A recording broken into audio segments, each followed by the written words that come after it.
कभी ऐसा महसूस हुआ है कि दिमाग आपको चला रहा है, बजाय इसके कि आप उसे चलाएं?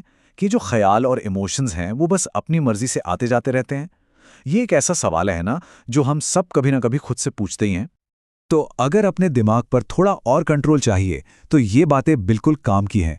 आज हम उन 6 ज़बरदस्त तरीकों को समझेंगे, जिनसे हम अपने मन के असली मालिक बन सकते हैं। और इसे आसान बनाने के लिए हमने इन तरीकों को 3 बड़े स्टेप्स में बांट दिया है। अच्छा, सबसे पहले तो ये समझना होगा कि दिमाग को चलाने का आखिर मतलब क्या है। इसका सीधा सा मतलब है अपने विचारों, अपनी भावनाओं और अपने फोकस पर कंट्रोल रखना। बजाय इसके कि मन हमें जहां चाहे वहां भटकाता फिरे, हम उसे एक दिशा दें। तो इस सफर का सबसे पहला और सबसे जरूरी कदम है अवेयरनेस, मतलब जागरूकता। हमें पहले यह समझना होगा कि हमारे दिमाग के अंदर आखिर चल क्या रहा है। तो देखते हैं इसे कैसे करना है। अवेयरनेस बढ़ाने के 2 बहुत ही कारगर तरीके हैं। पहला है अंदर की ओर देखना, जिसे हम मेडिटेशन या ध्यान कहते हैं। और दूसरा है एक कदम पीछे हटकर अपने ही विचारों को एक दर्शक की तरह देखना, बिना उन्हें जज किए। ये दोनों मिलकर हमें अपने दिमाग को समझने की असली ताकत देते हैं। पहला तरीका है ध्यान। रोज बस 10 से 15 मिनट शांति से बैठें और अपना पूरा ध्यान सिर्फ अपनी सांसों पर लगाएं। अब जब भी मन भटकेगा, जो कि होना ही है, उसे बिना किसी झुंझलाहट के प्यार से वापस अपनी सांसों पर ले आएं। ये छोटी सी प्रैक्टिस आपके दिमाग के लिए एक जिम की तरह है। ये उसे आपकी कमांड्स फॉलो करना सिखाती है। हमारे दिमाग में अक्सर ऐसे ख्याल अपने आप आते हैं, मैं ये नहीं कर सकता या ये तो बहुत मुश्किल है। ये ख्याल इतनी तेजी से आता है कि हम इसे सच मान बैठते हैं। लेकिन यहीं पर दूसरा तरीका काम आता है। बस खुद से ये पूछना है, क्या ये ख्याल वाकई में सच है या सिर्फ सोचने की एक पुरानी आदत बन गई है? हर ख्याल पर आंख बंद करके यकीन करने की कोई जरूरत नहीं है। तो पॉइंट ये है कि अपने हर ख्याल को सच मानना बंद करें। उन्हें बस देखें, जैसे आसमान में बादल आते जाते हैं। ऐसा करने से आप अपने दिमाग के गुलाम नहीं, बल्कि मालिक बनने की तरफ बढ़ते हैं। ठीक है, तो अवेयरनेस बनाने के बाद अगला स्टेप है अपनी मन की एनर्जी को एक सही दिशा देना।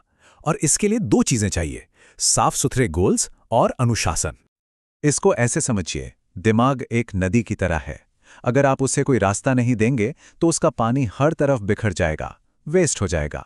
लेकिन अगर आप एक साफ दिशा तय कर दें, तो वही एनर्जी बड़े से बड़े काम कर सकती है। साफ लक्ष्य यही काम करते हैं। तो अब करना क्या है? बस एक कागज लें और लिखें कि अगले 1 महीने में क्या सीखना या हासिल करना चाहते हैं। फिर अगले 6 महीनों के लिए एक थोड़ा बड़ा लक्ष्य तय करें। लिखने का ये छोटा सा काम आपके दिमाग को भटकने से रोकता है और उसे एक साफ रास्ता दिखाता है। और हाँ, एक बहुत जरूरी बात, हम अक्सर मोटिवेशन के पीछे भागते हैं, लेकिन असली ताकत अनुशासन में है। मोटिवेशन एक मेहमान की तरह है जो आता जाता रहता है, लेकिन अनुशासन एक वफादार दोस्त है जो हर हाल में साथ रहता है।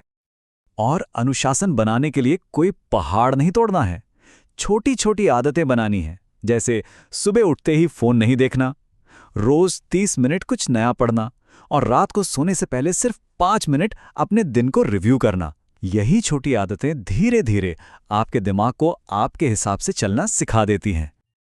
अब आते हैं तीसरे और आखिरी कदम पर। हमने अवेयरनेस बना ली, दिशा तय कर ली। अब हमें इस सिस्टम को बाहरी रुकावटों से बचाना है और इसे और मजबूत करना है। तो अब हमें अपने दुश्मनों को पहचानना होगा, मतलब वो नेगेटिव ट्रिगर्स। सोचिए, क्या कोई ऐसा ऐप है जिसे स्क्रॉल करते करते घंटों बर्बाद हो जाते हैं? या कोई ऐसा इंसान है जिससे बात करने के बाद हमेशा थका हुआ महसूस होता है? इन्हें पहचानिए और इनसे दूरी बनाइए। इससे आपके दिमाग को फोकस करने के लिए एक शांत जगह मिलेगी। और अब आखिरी और शायद सबसे पावरफुल टेक्निक। इसमें यह माना जाता है कि मन को साधने का रास्ता शरीर से होकर जाता है। शरीर का अनुशासन ही मन का अनुशासन है, क्योंकि ये दोनों एक दूसरे से बहुत गहरे जुड़े हुए हैं। जब आप दौड़ने, योग करने या पुशअप्स लगाने जैसे काम करते हैं, तो आप अपने शरीर को कमांड देना सीखते हैं कि नहीं, अभी रुकना नहीं है। शरीर को कमांड देने की यही आदत धीरे धीरे आपके दिमाग को भी आपकी बात मानना सिखाती है, और यही चीज़ दिमागी तौर पर भी हमें और डिसिप्लिन बनाती है।